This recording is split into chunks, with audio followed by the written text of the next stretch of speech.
It had been raining heavily on the island of Sodor.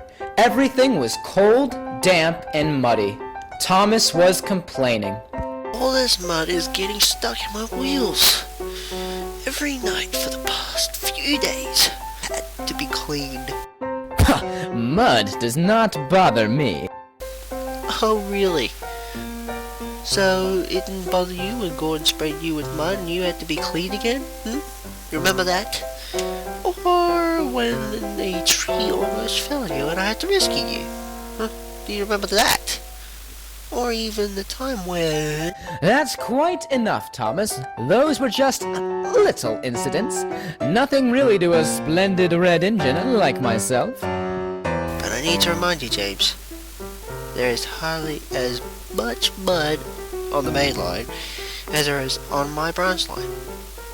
Do you know what it's like being surrounded by mud? Of course I don't. I have a reputation to uphold. And what reputation would that be? Thomas chuckled. James was too cross to reply. He instead grumbled to the quarry to collect a light morning goods. James was so angry, he banged the freight cars as hard as he could. Ouch! Don't interfere! What was that for? Be quiet, all of you! We'll pay him out! We'll pay him out! James took no notice and steamed out onto the main line.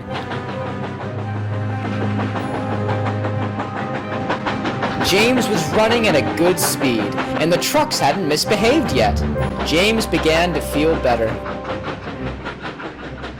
I'll show that, Thomas, that the mud does not bother me in the least.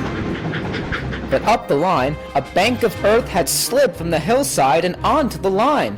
James's driver applied the brakes, but the tracks were slippery from the rain, and the trucks decided that now was a good time to push James. Watch out, mud! Oh no, here we go! Oh gosh! James slammed into the mudslide hard. Mud spattered everywhere. James wasn't hurt, nor were his driver and fireman, but he was covered from dome to footplate in thick, brown mud.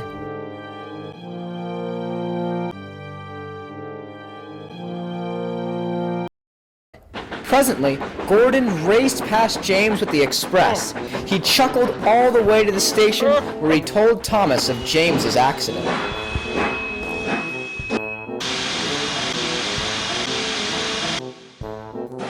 Hello, Thomas. I just saw James stuck in the mud on the main line. James says mud doesn't bother him. Boy, I hope he's right. Sir Topham Hatt stepped onto the Thomas, platform. You must go rescue James.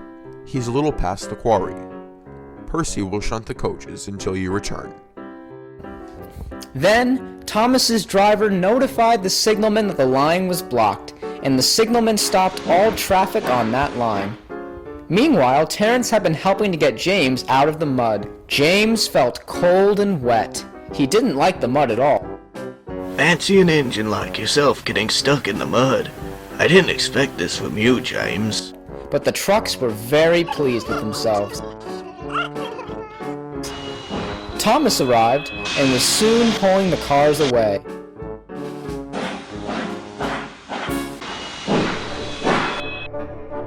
At last he came back for James. He was coupled up to James with a chain. Thomas's wheels slipped on the wet tracks, but he pressed on. After much straining, James was freed.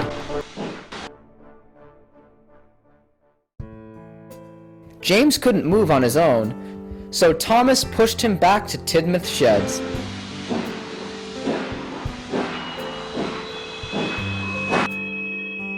I heard you had an accident today, James. Something to do with mud, I hear. You should have seen him. He was absolutely filthy. You don't have much luck with trucks. Aye, first the tall wagons, now this, whatever next. Does mud still not bother you, James? James was too ashamed to reply. He went to sleep that night a wiser engine.